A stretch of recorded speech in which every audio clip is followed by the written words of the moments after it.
first thing the police found was blood. It wasn't dramatic, no artistic splatter, no symbolic trail, just a lot of it. Too much for someone who was supposed to still be screaming. Susan Mitchell's blood soaked into the dirt like the forest was thirsty. Leaves stuck together in dark clumps.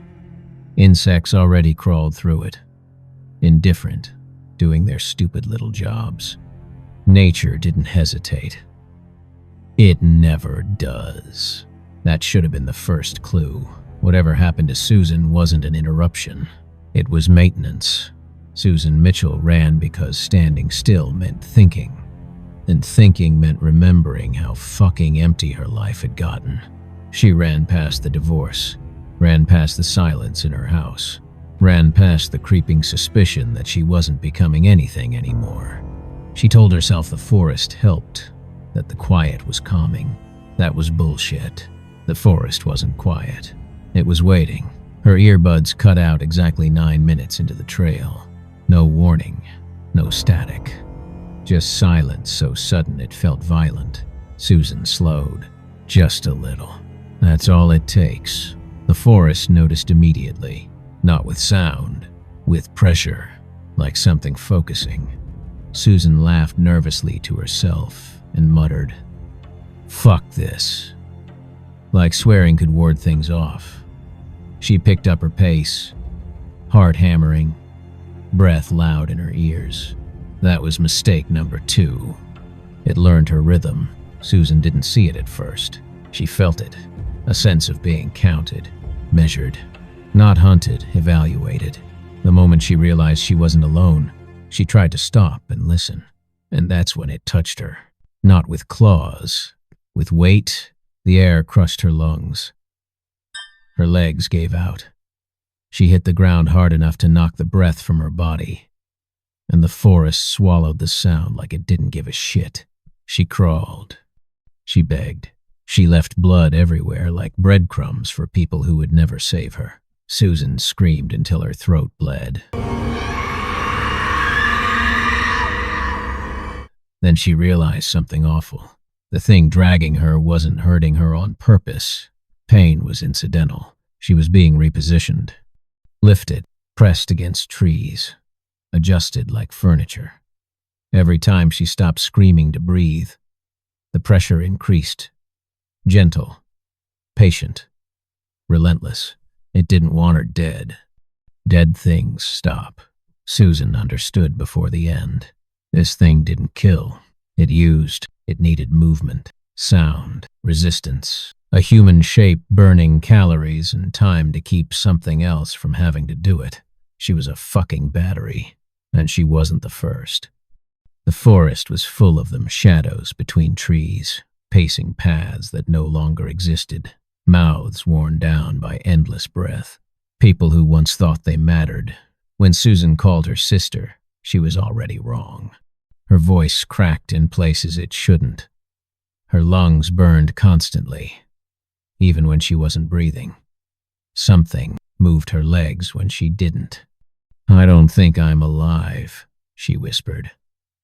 "But I don't think dying fixes it either." She tried to stop running mid-call. The thing tightened around her chest. Her scream didn't sound human anymore. Emily never forgave herself for hanging up. It wouldn't have helped. After a few days, Susan stopped crying. Crying wasted air. She stopped hoping. Hope slowed you down.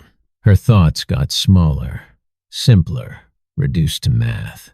Step, breath, don't fall. Every time she weakened, it leaned closer and let her feel what happened to people who stopped. They didn't disappear. They became background. Sometimes joggers see Susan. She's thinner, less specific, like a memory that forgot the person attached to it. She tries to warn them. Her mouth opens and nothing useful comes out. The forest doesn't like competition. Sometimes the thing lets her watch when someone else slows down, lets her feel relief for half a second before reminding her she's still running too. That's the cruelest part. Not the pain, not the endless night. The brief, stupid flicker of hope that maybe she'll be replaced. The case is unsolved. It always will be. because there's nothing to solve. No villain, no motive, no justice. Just a system older than names, using people until they wear down and blending them into the scenery like they were never special to begin with. Susan Mitchell didn't die. She didn't survive. She was repurposed. And one night, when you're running and your legs start to shake and your lungs burn and you think, I'll just stop for a second, something behind you will speed up and Susan will finally get a break. For about 10 seconds, until the forest decides who runs next. The night never ended. Blackwood Forest didn't expand. That was the first lie people told themselves. It didn't creep outward like mold or rot like a disease.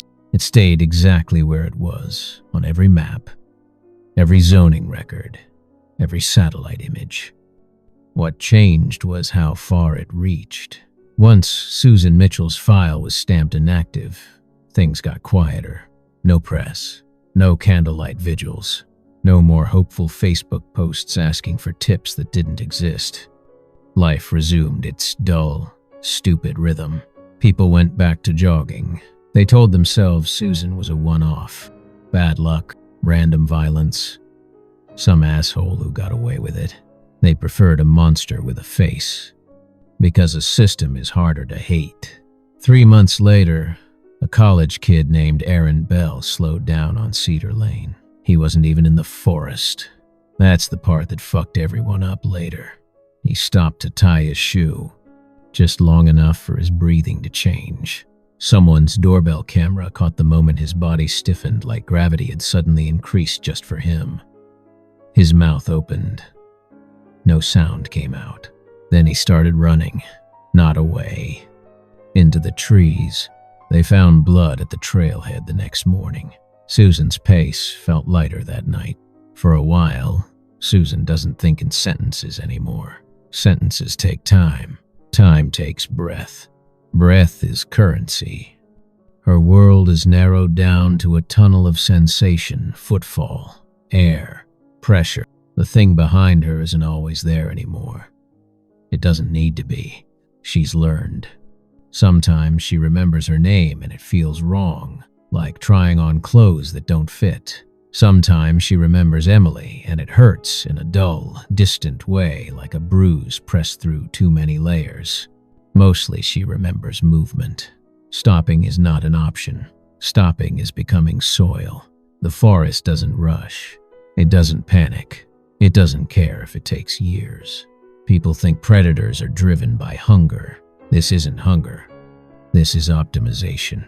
Susan lasts longer now. Her stride doesn't falter as easily. She wastes less air on panic. The thing appreciates efficiency. But efficiency degrades. Everything does. That's when it starts paying attention again. Nobody can explain why Cedar Lane got quieter at night. Dogs stopped barking. Traffic thinned out after sunset. People slept worse and couldn't say why. Dreams filled with running. Lungs on fire. Legs that wouldn't stop even when they begged. A local therapist started noticing a pattern, patients describing the same sensation of being followed, the same fear of stillness. She moved away. Smart woman. Emily Mitchell got another voicemail, 4 months after the first. Susan didn't sound tired anymore. She sounded flat. There's more of us now, Susan said. It's easier when you're not alone. You don't feel special enough to fight it. Emily sobbed into the phone, begging her to come home. Susan laughed. I don't remember where that is. Behind her, someone else was crying, a man's voice. Young, new. Aaron Bell screamed for weeks. Susan remembers that part. He fought harder than most. Tried to stop. Tried to collapse. Tried to force his body to quit out of spite. The thing let him try. It always does. He learned fast. They all do. Soon his pace matched Susan's. Soon his thoughts shrank down to the same brutal math. Sometimes they run side by side without looking at each other. Connection is inefficient. People start disappearing closer to town. A woman vanishes from a parking garage after standing too long at her trunk. A man is pulled from his porch while catching his breath. Blood shows up in places it shouldn't. The forest isn't moving. It's reaching.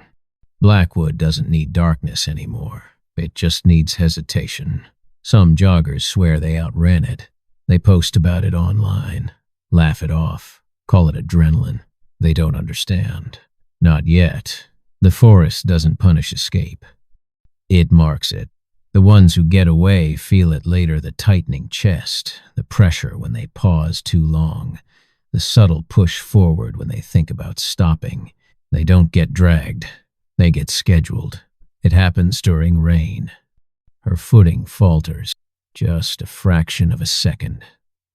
Enough. The pressure increases immediately. She feels the thing again, closer than it's been in months. She feels what comes next. She panics. She runs harder. Her form breaks. Aaron pulls ahead. The relief is instant and disgusting. Susan hates herself for it. Then she forgets why. Susan doesn't get a final moment. No closure, no release. One night, she stumbles too many times. The thing doesn't tighten. It doesn't punish. It simply lets go. Susan collapses. Her body sinks into the forest floor like it's been waiting for her shape. Her thoughts scatter. Her name dissolves. Her movement stops. Somewhere else.